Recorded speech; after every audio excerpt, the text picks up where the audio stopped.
Well, hi everyone. I'm Liz Farrell. I'm the Artistic Director of Painting, Drawing, and Printmaking, as well as the Artists in Residence program. So welcome to our Visiting Critic Lecture.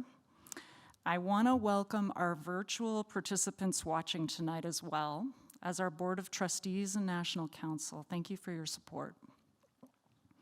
Tonight we'll have the great pleasure of hearing from writer, podcaster, curator, also friend and colleague, Helen Molesworth, who's returning to the ranch to visit with our artists in residence this week. She's doing studio visits with each one of them individually, and it's already gotten off to a great start.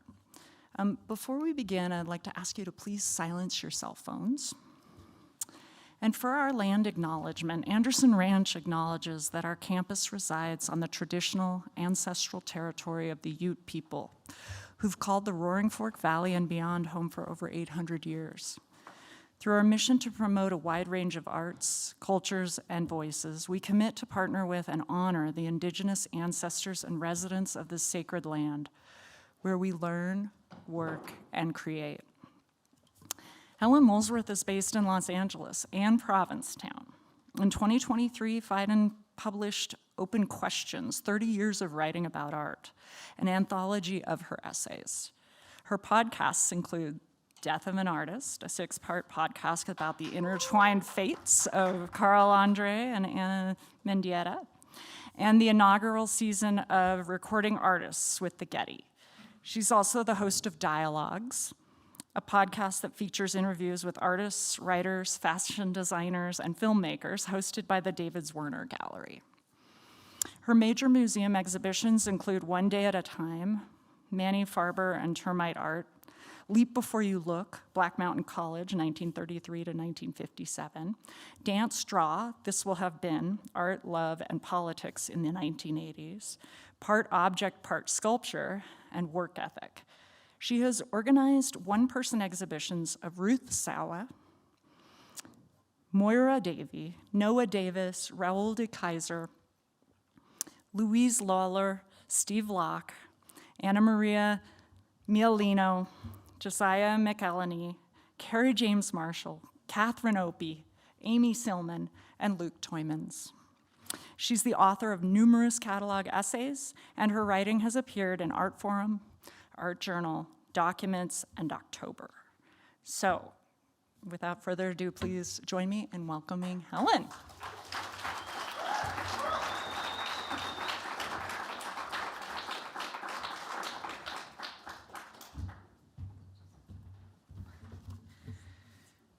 Hey, everybody. Thanks for coming in on such a lovely afternoon. Y'all could be out walking or in your studios, so I really appreciate it. Om Shanti Shanti. Okay, the last time I gave a talk here, I read something that was sort of new for me. It was in a new voice. It was very, I don't know. It was new. And this is sort of that again. So I think I'm taking the liberty of the ranch. I feel like when I'm here, I'm with my people because I'm with the artists. And I hope all of you artists know, I can't, it's like Brokeback Mountain. I can't quit you. I just love you guys. I do, I really do. And so what I'm gonna do is I'm gonna read something that I wrote just recently in the wake of seeing E.J. Hill's show, and maybe it resonates because E.J. is very much an LA artist, even though this show was in New York. And I haven't read it out loud yet. And so I'm nervous as fuck. This is the title, here. So this is the title of EJ's show, Low-Slung Promises on the Tongues of the Devout. It was held at 52 Walker, which is a exhibition space run by a curator named Ebony Haynes in New York, and she runs the gallery as a Kunsthalle, so they do 4 shows a year. They take a lot of time to prepare them. They make a catalog. So she's running it a little bit more like a not-for-profit space, even though things are sold from that space. It's very important to her that things are sold. She wants to support artists with sales. So she's just doing something differently than a quote-unquote normal gallery. And I'm telling you that one because it's just good information to have, and you should always go and see whatever she has on. But also just to notice the dates when I'm talking about this show. This show was not a month-long gallery show. This show opened in late June and closed in September. So this show was on for the entirety of the summer in New York City. Okay, and now I'm just gonna read it, and then it's not long, and so we can talk about it after. And for those of you who I did crits with, like, fair game. You know, I was honest with y'all, so y'all get to be honest back. All right. And thank you to Liz and Peter for bringing me back to the ranch. It's nice to be back. It's great to be back. Okay. This summer in downtown Manhattan, while the nefarious shenanigans of the world proceeded apace, E.J. Hill silently engaged in an endurance performance at 52 Walker. For 8 hours a day, for 5 days a week, he knelt. The gallery walls were lined with objects, paintings, drawings, neons. The immediate vibe was one of quietude. In front of the wallworks was a long wooden church pew. Behind the pew was a room constructed out of pipe and drape. Burgundy fabric hung from ceiling to floor. The curtains were gently pulled apart, forming a subtle opening. There was no sign of E.J. Hill, but context clues suggested he'd be in that enclosure. I started to walk slowly around the perimeter of the gallery, respectfully looking at the paintings, variations on a roller coaster motif that Hill has been mining for a few shows now. Modest, domestically scaled paintings that play with the sentimental and conventional signs of joy, flowers, sunshine, and a sunny palette. The new paintings had a touch of Bob Thompson about them, blocky, flat shapes cohering into apparitions. The palette had shifted from E.J.'s long-term commitment to Pepto-Bismol pink to the slightly more somber saffron, eggplant, and rose. The gallery had those beautiful old wooden floors that still managed to grace a few New York buildings. Oak planks, burnished, bleached, and faded over decades. Creaking, soft. The church pew had been positioned such that if you sat in it, you faced the paintings, which meant your back would be to the performance. So before much had happened, it was already a little unclear where to look, what to do, and just what the status of viewership was supposed to be. I had seen an endurance work by Hill at the Hammer in Los Angeles in 2018. He stood on a plinth in a room, silent and stoic, for the entire time the museum was open to the public. He did not leave for bathroom or food breaks. The room was small and had a glass door that separated it from the other galleries. The walls were lined with photographs and neons. I confess I do not remember them. I stood and watched Hill stand. He struck a middle stair distance. His breathing was barely perceptible. As people entered and exited the gallery, many did not realize that E.J. was a human being. They thought he was a statue. I stood quietly, flooded with feelings of superiority and judgment, horrified by the garden variety racism that structures our everyday lives. Here was a black man, a brown person, a gay man, a queer human, standing in a museum gallery, and even though he was on a plinth, he still somehow managed to fall below the threshold of visibility, of comprehension, of apprehension. I seethed. I thought about labor and the space in between some people's leisure and other people's work. My neat and tidy reading of the event made me feel superior. I knew what was up. I was a good person. I left after about 5 minutes. This time, As I grew closer to the opening in the curtains, I noticed a flush on my cheeks, a quiver of nervous anticipation. I registered this as a kind of social anxiety. How was I going to behave in the face of what EJ was doing? The closer I got, the more unsettled I became. When I arrived at the opening, I saw Hill wearing a long sleeve white t-shirt and loose white cotton pants. He was kneeling on what was once the upholstered part of a church pew, a long rectangular form covered in burgundy, some kind of leather or naugahyde, and this form had been placed directly on the floor. EJ was completely bent over. His head was a mere 12 inches or so from the floor. His hands were grasped in front of him in a loose gesture of prayer. His closely shaven head, his ears, the brown skin of his scalp peeking through the soft whorls of his black hair. I stood very still and took in how much he looked like a beggar, a pilgrim, a homeless person. I sucked in air.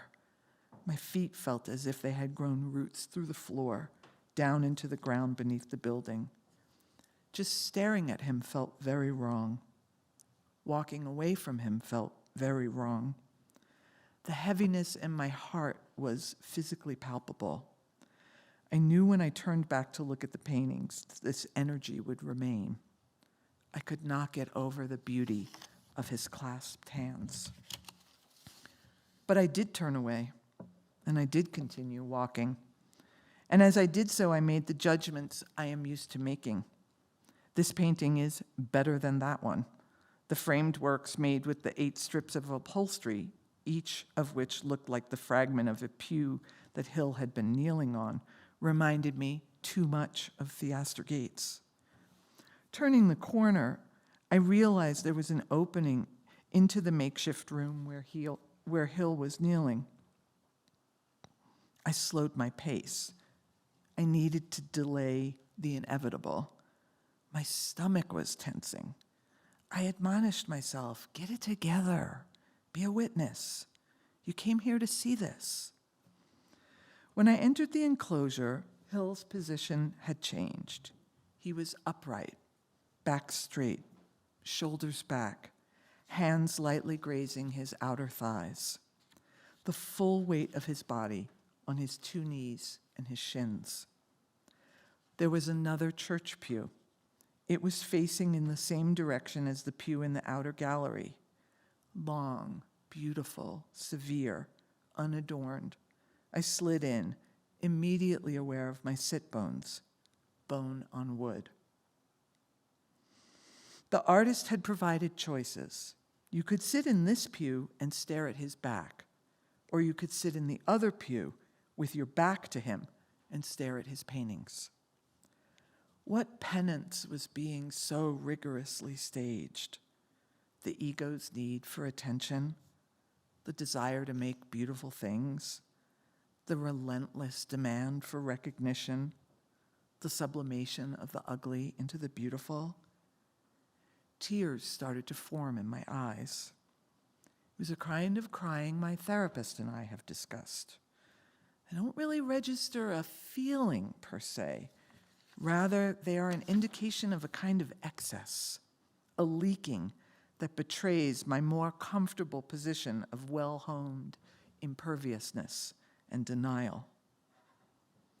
As I sat with my legs crossed so tightly that my hips ached, I found myself in a cascade of thoughts, feelings, ideas, questions, and they came in quick and involuntary succession.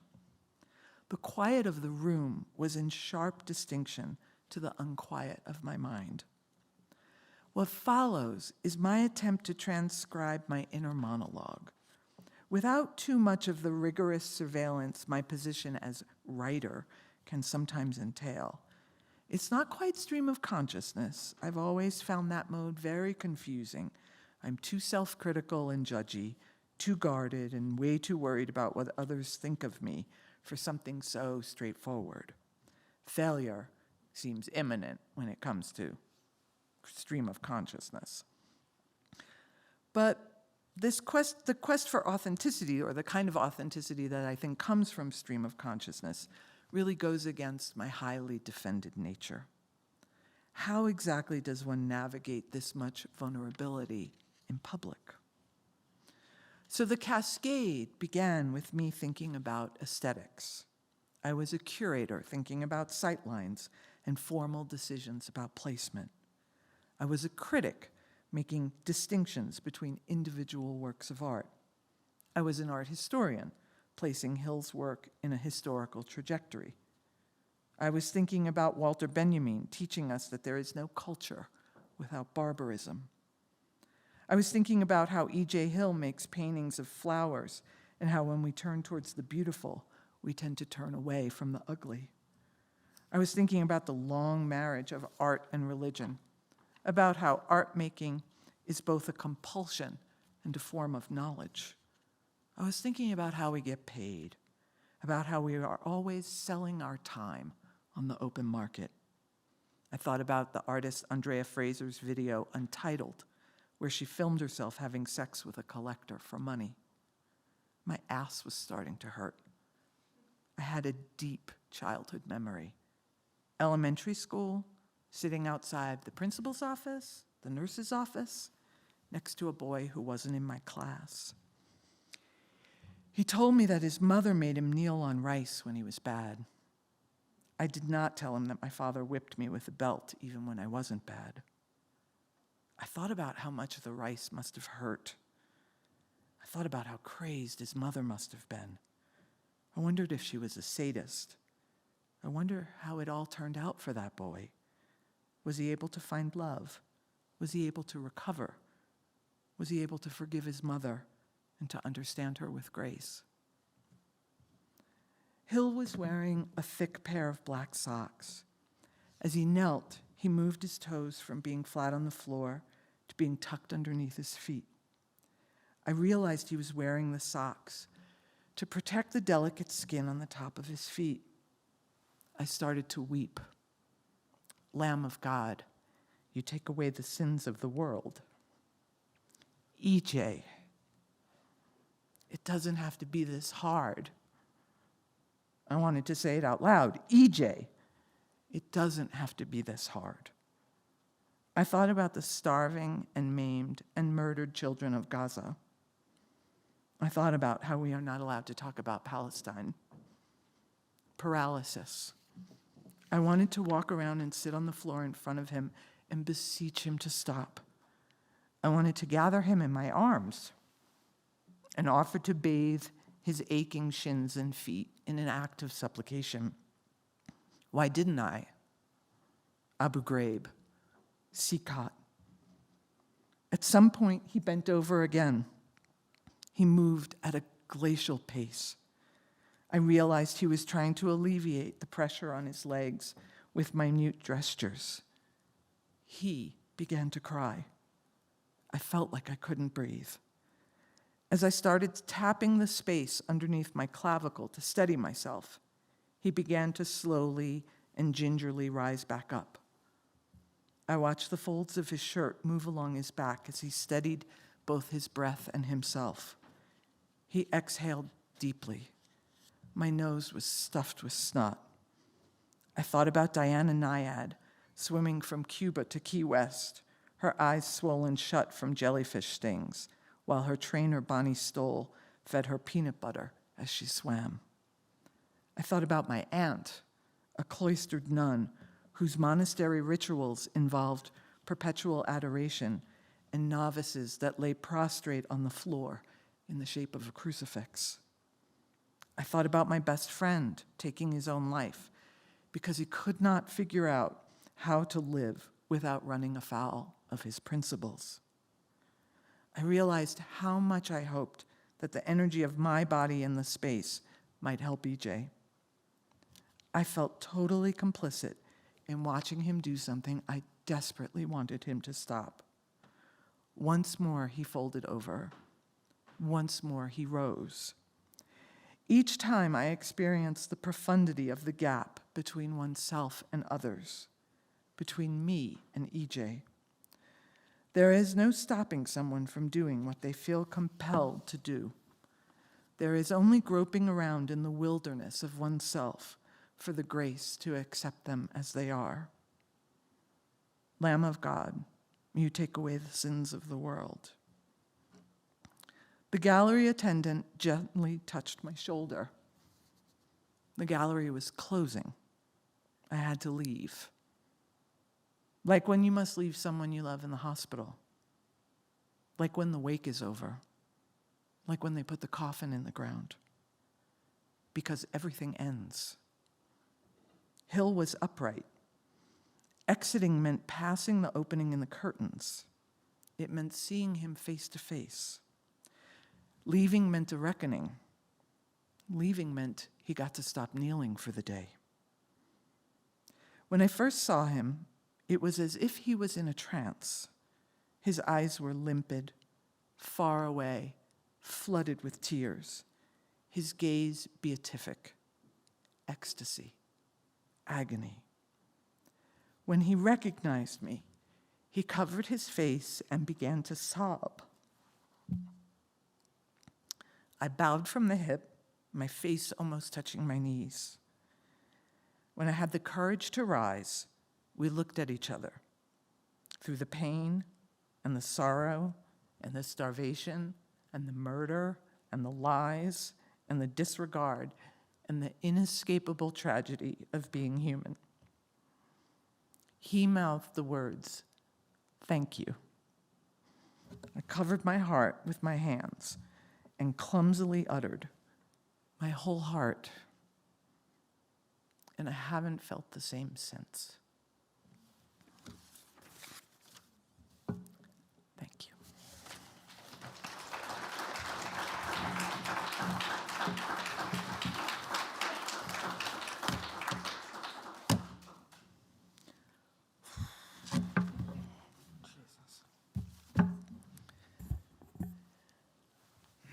Now what? So that was version number 1. And it will be in Artforum in December, and it's been edited. So I just read you it, like that's raw. So it's been edited. But I think the edited version is still pretty raw. Anyway, so I'm more than happy to answer questions or have a conversation or anything anybody wants to know, wants to talk about. I'm game.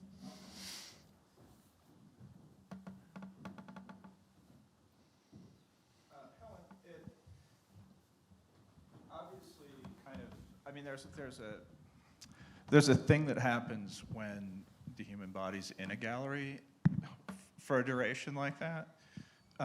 This obviously affected you in a really particular way, much differently than maybe someone just existing on a shelf and you don't know what they're doing and there's not all this context wrapped around it.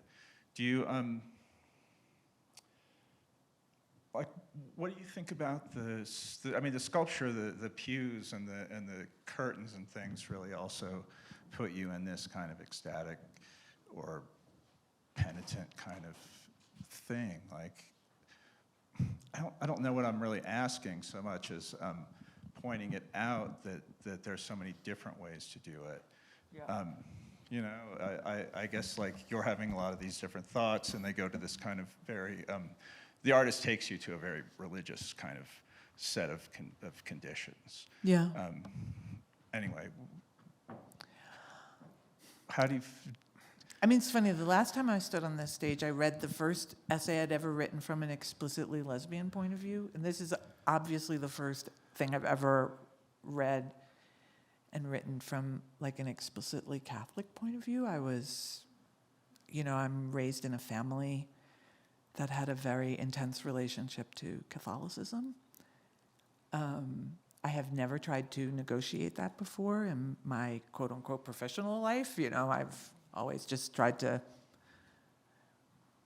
move along the way we all do, you know? But I think that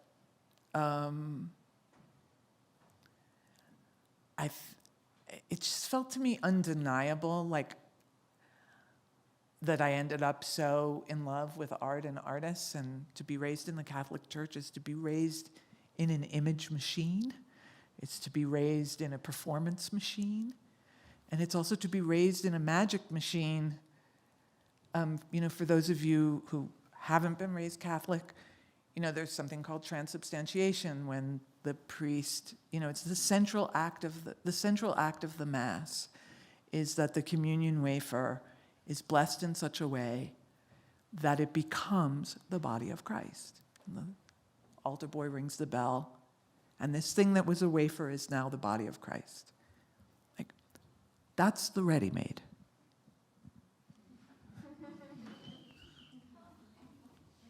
Like, a bunch of people in the room decide that's the body of Christ.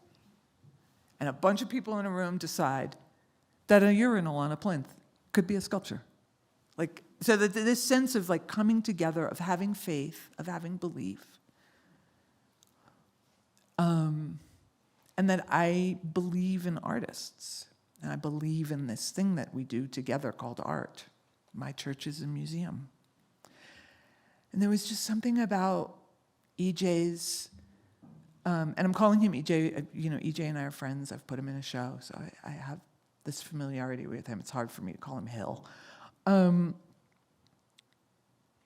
EJ's, like, I think almost relentless drive for authenticity. He wasn't scared of these connections, and they're connections that someone of my generation has been avoiding my entire life. You know, my entire life I have avoided thinking about belief or the spiritual or where my faith resides. And given the nature of our current moment, given the nature of the staggering amount of death we are willing to accept and participate in,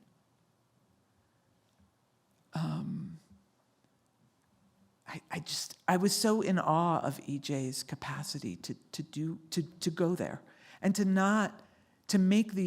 align the endurance with endurance traditions that I think come not necessarily from like the people we might think, like Chris Burden or Marina Abramovich.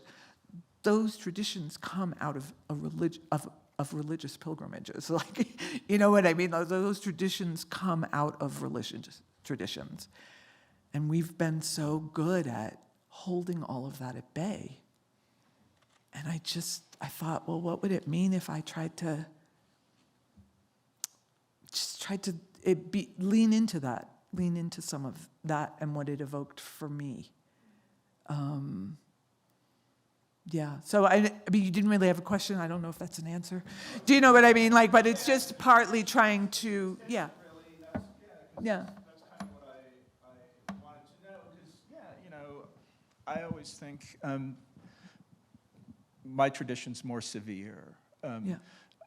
I attended Catholic school once. It was interesting to look at, but it wasn't like my tradition. And so whenever I see it, I think like, why is this here? But also, I do have that suspicion. I'm profoundly suspicious of the way certain traditions kind of move you. You know, I studied music, and there's sequences of chords that will make me cry, and they're often deployed in cinema to make you cry. Yep. And so part of me really wants to say good job, and part of me wants to say that's so moving.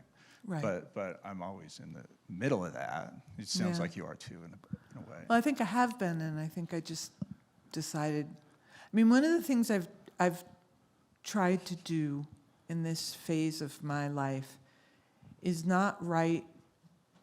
I don't try to write like from a museum position, from a magazine position. I try to write alongside the artist. I try to stay close to what they're doing.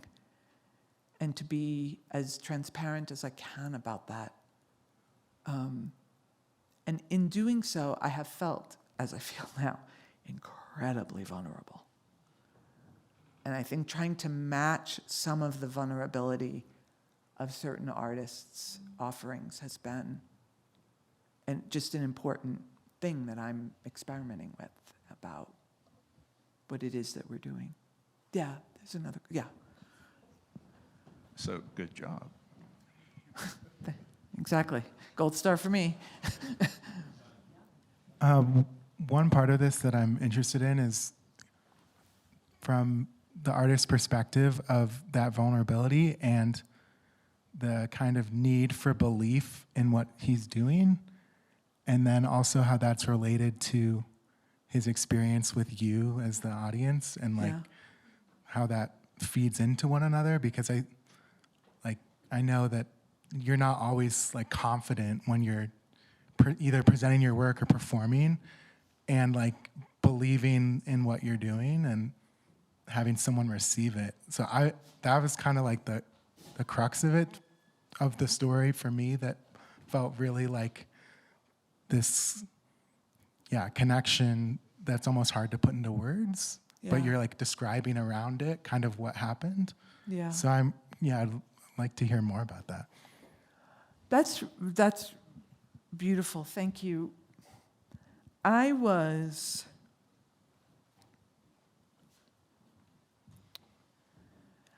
so surprised.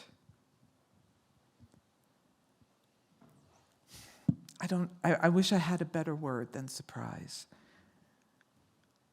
When he said thank you to me,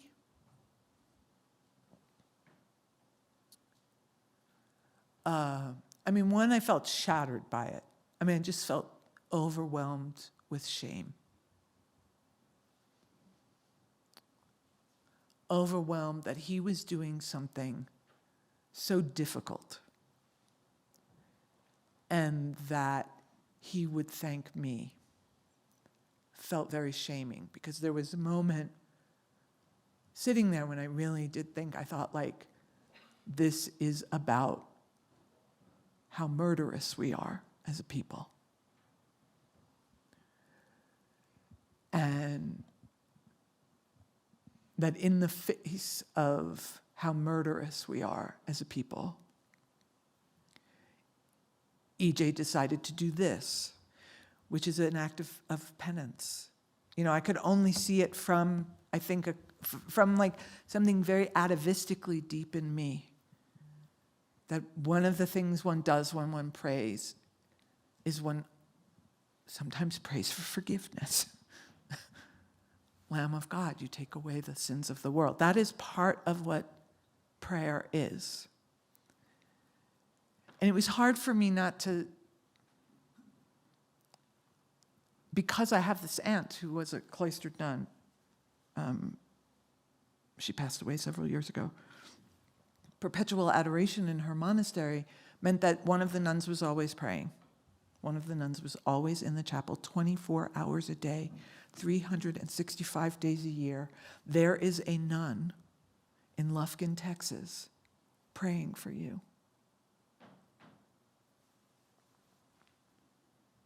They don't care that you don't know that. So there was no way for me not to see EJ in that role, and that he would thank me.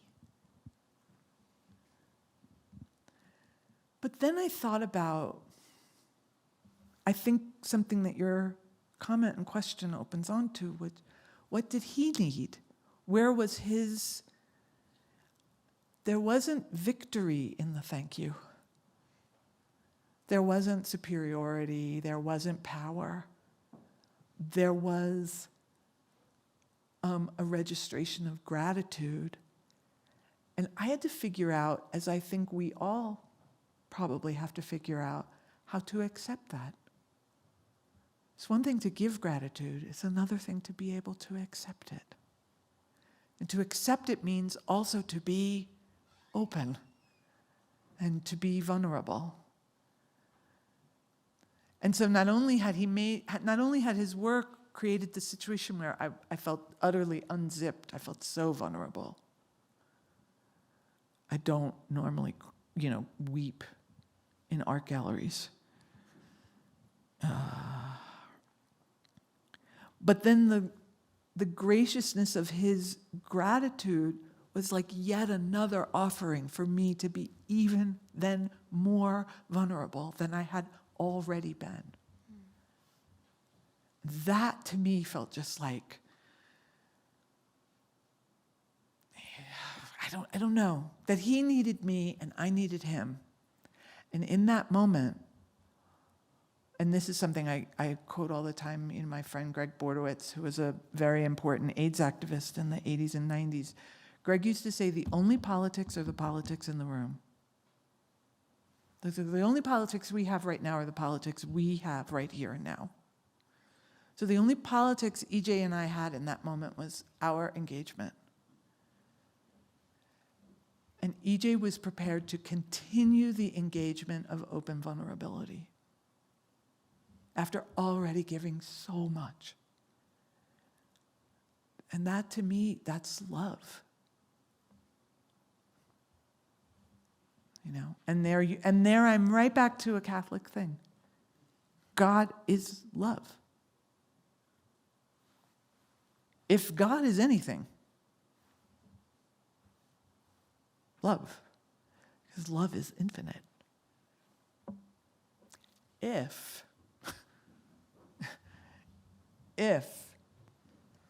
you can be vulnerable. Yeah. I'm curious, was also raised Catholic, no longer a part of the church, but I'm curious just with the purity of the performance. It really harkens back to Sunday school teachings and stories. You're kind of like a Mary Magdalene character, witnessing at the chamber. Did any of the archdiocese in New York catch wind of this and just come of their own interest? Did it draw them out as a kind of a beautification of a performance? Not that I know of. My personal experience of the Catholic Church in New York City is that it is wildly conservative, and it's not the church of my aunt. It's definitely the church of, I grew up under the Cardinal O'Connor, anti-homosexual, anti-sex, Sure. realm. So I don't have warm, fuzzy feelings about the New York Archdiocese. But no, they did not. And I really wonder, I hear the import of your question. I wonder if they would have recognized it as contiguous with their activity, or if they would have resisted it as somehow a sort of profane, relationship to a sacred activity. Because one of the things I should say, and I don't think it's a particularly, quote, successful part of the work, but these kneelers that he's kneeling on, so he's making the work when he's kneeling on those things. I don't, the snobby, defended art curator critic in me is I don't even think about it, because I know how not good this work is as work. But the activity of making something to sell through a durational performance in a gallery space, right? That's a whole other level that I kind of, I don't know quite how to touch, but I could imagine if you, what that would become. I guess I'm saying that because it seems to me that part of the project would be much more heightened if a member of a religious order were to be the viewer. Because that, of course, is the thing one would never do. One is not, prayer is precisely the moment when one is not working. In a religious order, there's 8 hours of sleep, 8 hours of work, and 8 hours of prayer. That's how a day is organized in a religious order. So work and prayer are extremely separate. So EJ is doing this with them. And I haven't dealt with that at all, but your question makes me realize like the degree to which that would become an issue. Yeah. Thank you. I'm curious, more, speaking of what is on the wall in the galleries, the relationship, which you touched on a little bit in your writing, between like the flower paintings and what he's doing with that and the performance.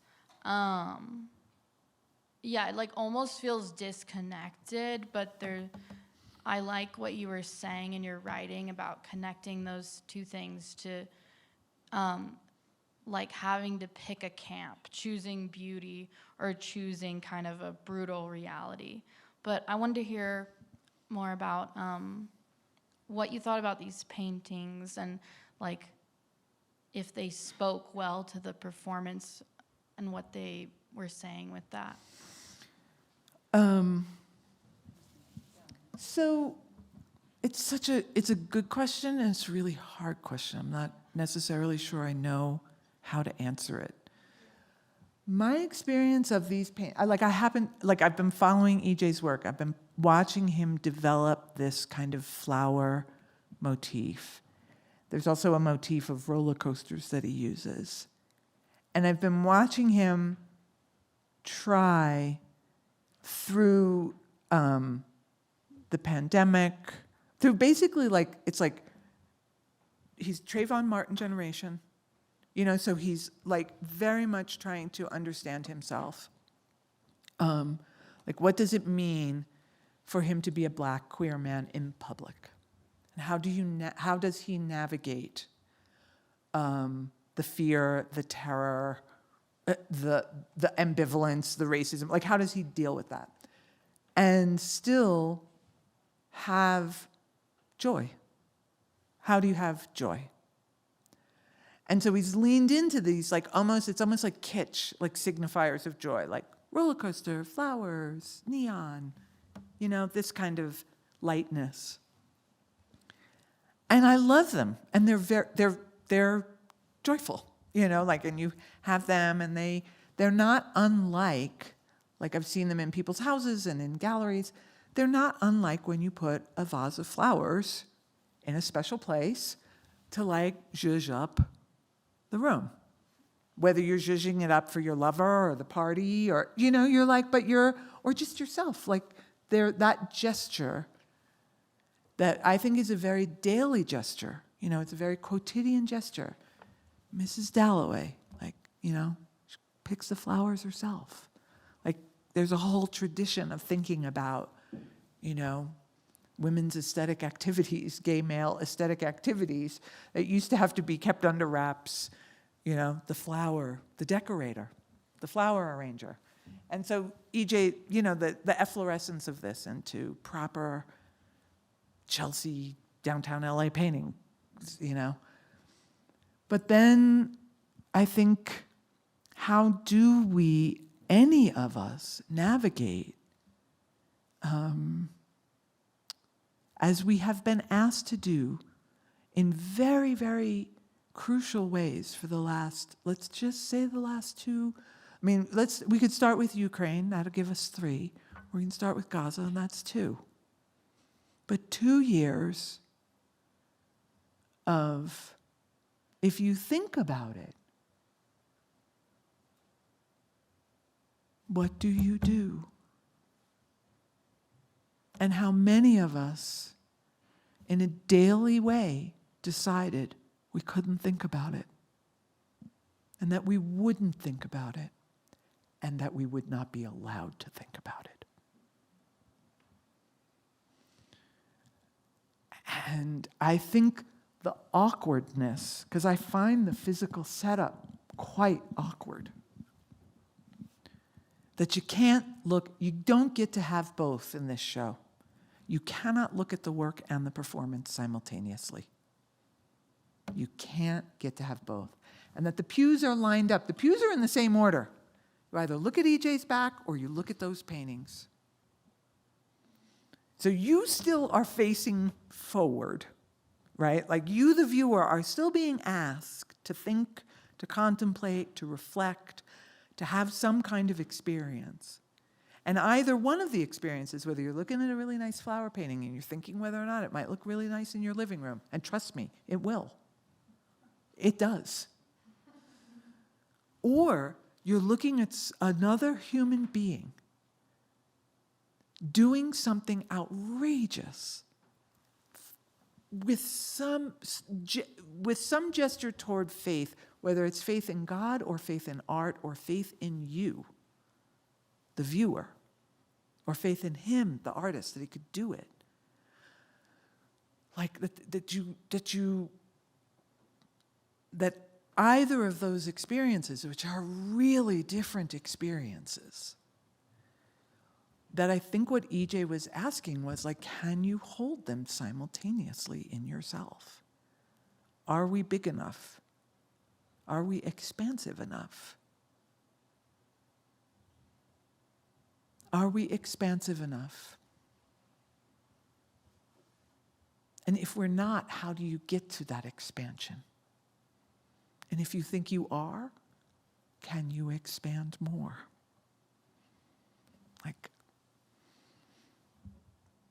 So the very clumsiness of the installation, to me, sort of heightened that tension.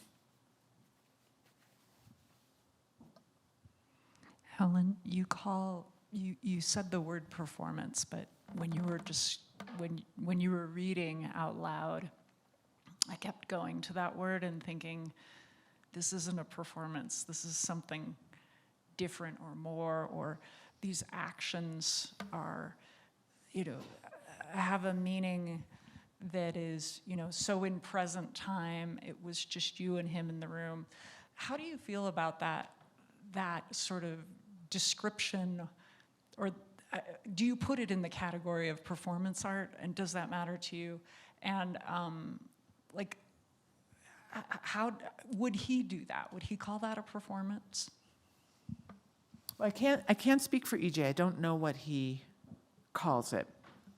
But EJ got an MFA at UCLA, and Andrea Fraser was his person. So it's a perform. You know what I mean? Like, it's happening in an art gallery. He's an artist. I don't know what else to call it. What I hear in your question is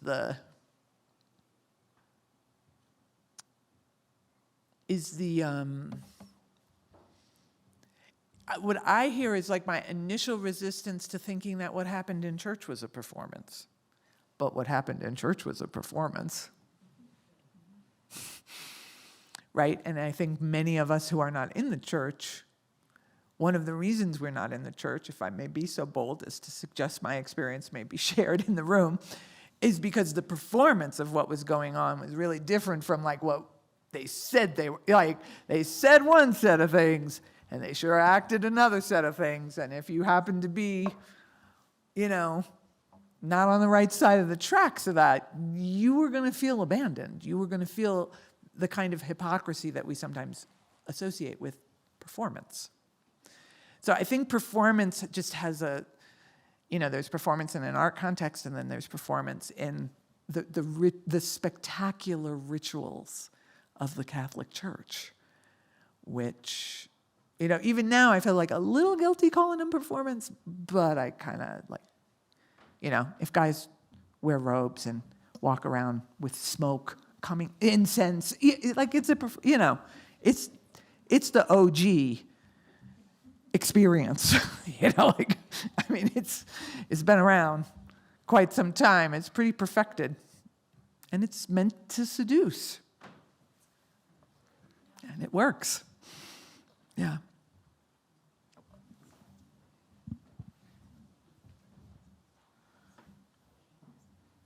Because I didn't really have a religious background, I think, of course I see the allusions to, church and religion in this, but I also kind of see an allegory about just the artist. The kind of awkwardness of being an artist, at an opening in the room with people looking at your art, judging your art. And, there's like a lot of times people are in the gallery or in the museum judging the art, and the artist is sort of like the person behind the curtain, you know, who's sort of like if you go out there and glad hand them, that's a little, you know, obnoxious, but you also are sort of, you know, it's like negotiating the relationship you want to have with the viewers or the collectors, you know? I mean, maybe you're even sort of behind the curtain praying that somebody's going to buy something. So was that also a takeaway for you? I think so. I mean, I think that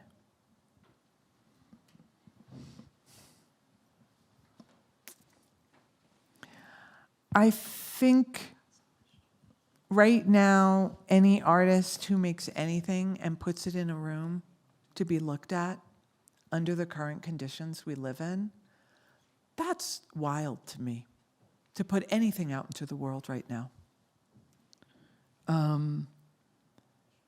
And I do think that EJ's work, I mean, I do think there's a kind of penance that, like, that comes from not Catholic questioning, but artist questioning. What does it mean that the world is the way it is and I am making these pictures of flowers? What does it mean that the world is the way it is, and instead of going and whatever, fill in the blank, volunteering at a soup kitchen, teaching kids how to read, fighting these fascists, whatever it is, why aren't I doing that? Why am I here making these paintings? Why am I here making luxury goods for a class that is profiting off of a war? Why am I doing that? That's a real question. I don't know anyone, to be honest, who's not asking themselves that question. Who's an artist, who's a writer, who's trying to figure out what it is that we do in this world that might help leave this world a little better than when we found it. Because right now, it doesn't look like we're going to leave it better than we found it. So I think that some of that is definitely there. And I think some of it is also like, I know these paintings of the flowers will sell, but will you buy the church pew stripe picture that I have to make by kneeling on it for 8 hours a day? And there's almost like a little, it's not a taunt, but there's a little like, can you? And I'm pretty sure they didn't sell. Right? Like, I'm pretty sure and he knows that. Every artist knows that. So I think it's like that kind of artist anxiety. It's like the deep, like, is it legitimate? Does this thing I really believe in, does it hold water still? And, you know, I obviously really, really, really need it to hold water still. So I think EJ does too. I think, you know, I don't see why you would do this otherwise. Or I certainly don't see why you would hang the paintings and do the performance at the same time if you didn't really want to both stage the dilemma, but stage the internal dilemma sort of on the side of the belief or the faith in the idea of art, but to stage that faith is not easy, which I think you all, I'm assuming as artists, you know, like, it's not easy to every day wake up and be like, I'm going to go and do it again. I'm going to be an artist again. When there's like very, very little in the world that says, we would love for you to be an artist today. So I kind of think like that's for me, I mean, again, I would love to hear how EJ would answer your question, because I can't answer it for him, but that's the overwhelming feeling I have about it.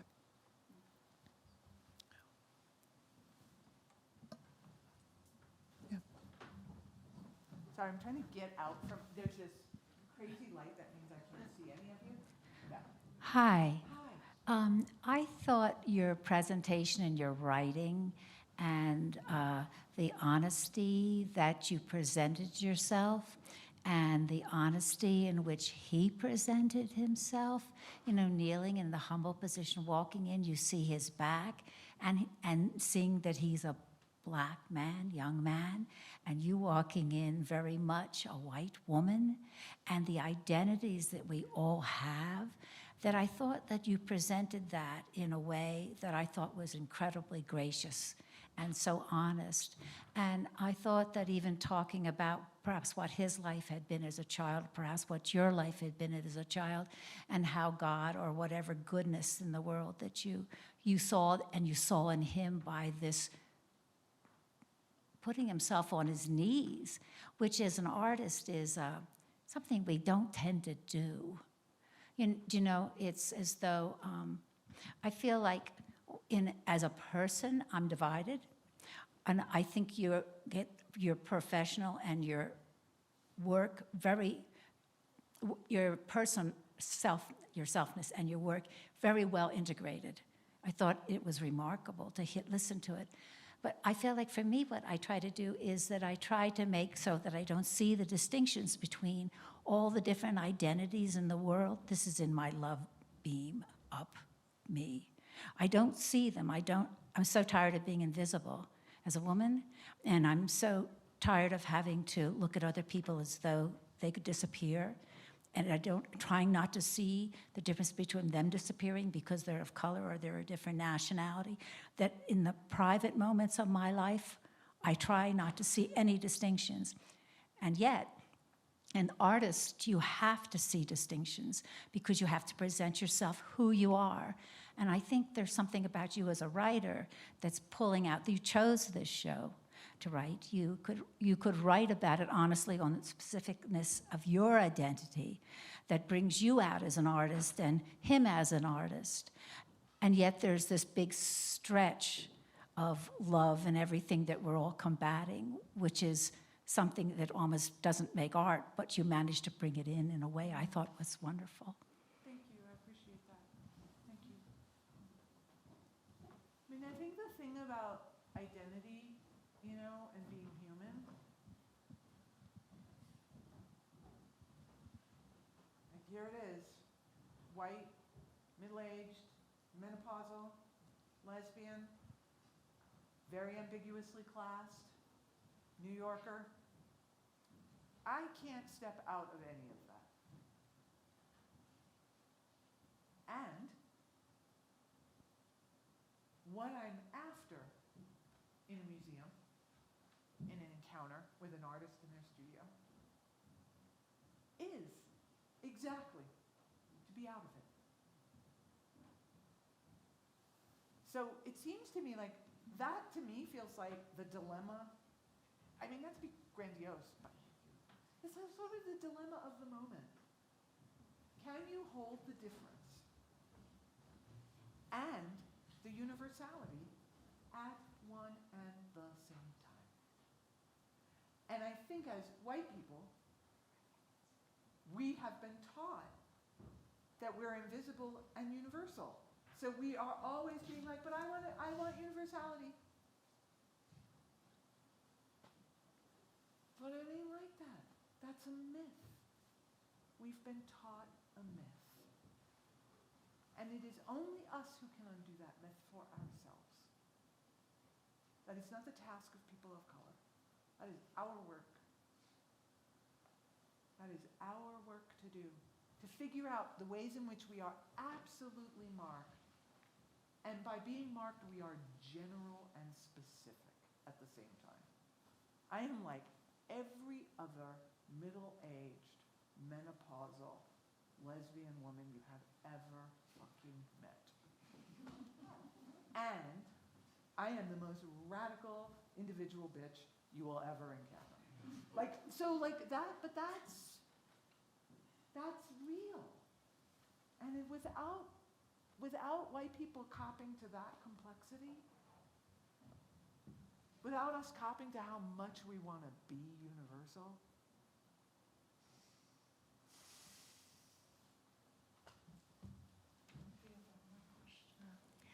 I'm curious about something. As I was listening to you describe sitting there filled with emotion and passion and captivated by this gentleman, what were other people in the gallery doing? Were they as captivated as you were, or did they just breeze through and look at the paintings and rush out?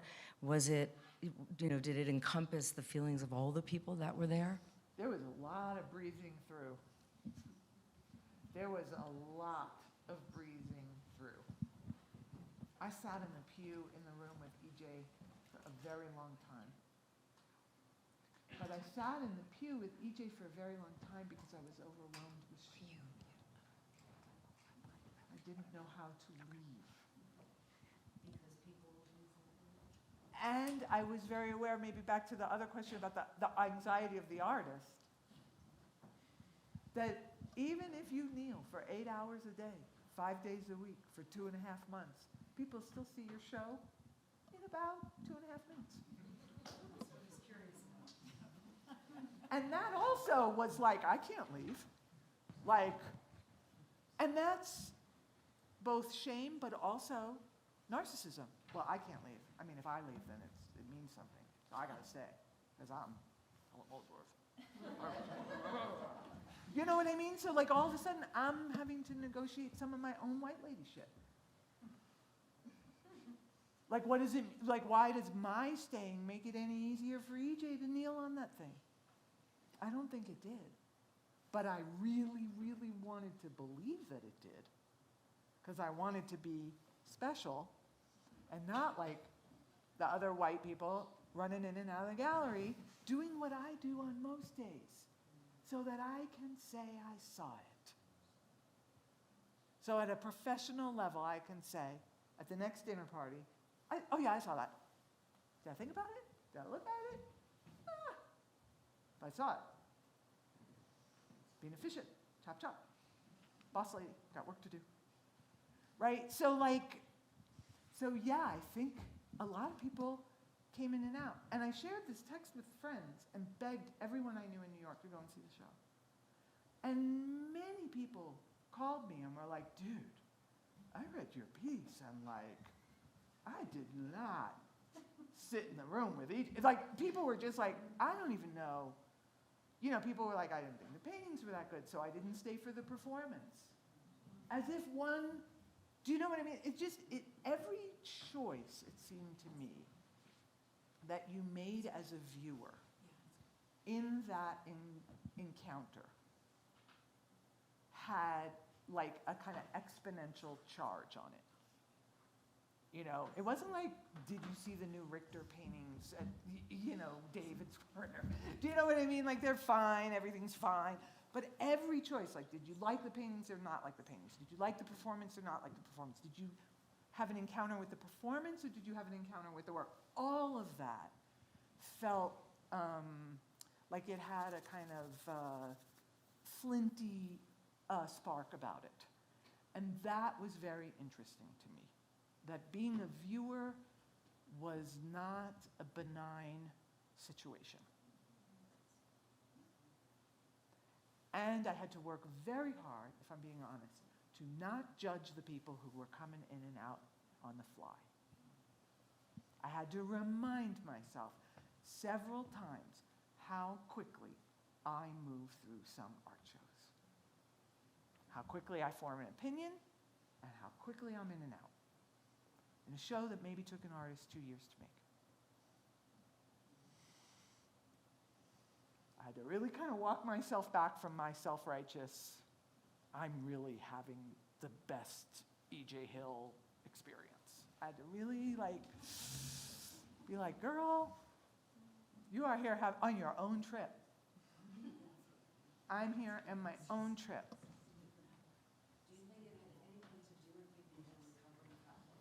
I never use the word recovering.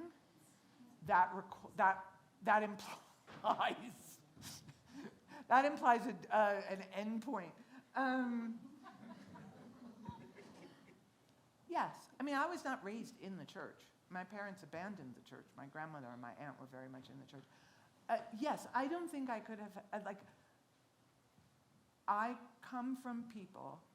I'm named after a woman who engaged in perpetual adoration, who took vows of silence, who laid prostrate on the floor in the shape of a crucifix, who took vows of poverty and obedience. Those are my people.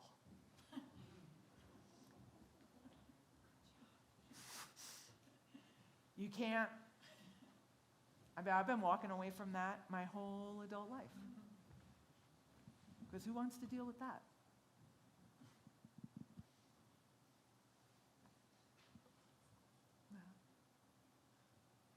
Yeah.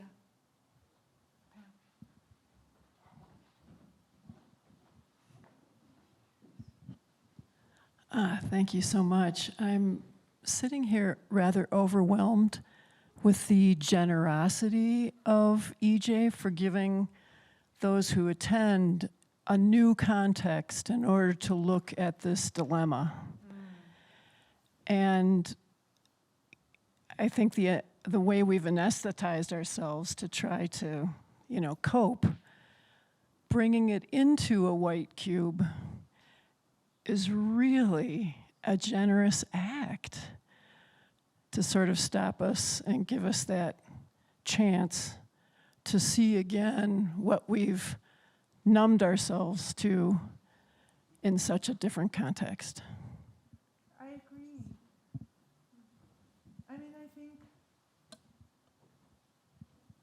it was a long, horrible summer.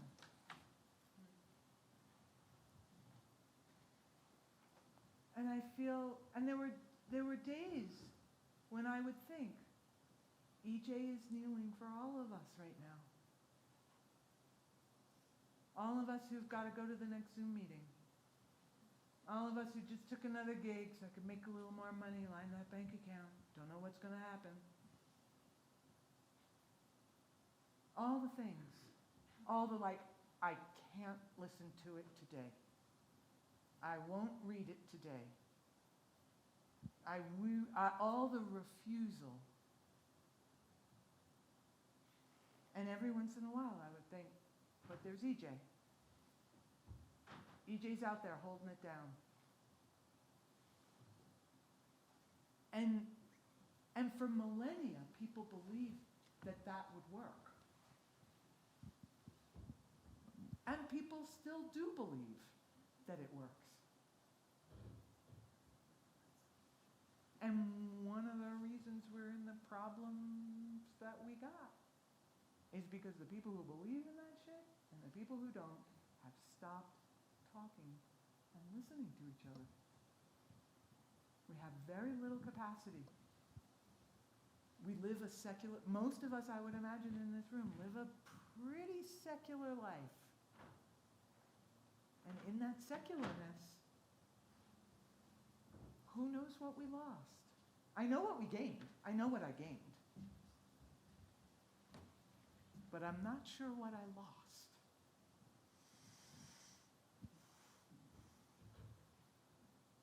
And I do, so I think it's incredibly generous that he was willing to do that, to see if we could talk about it.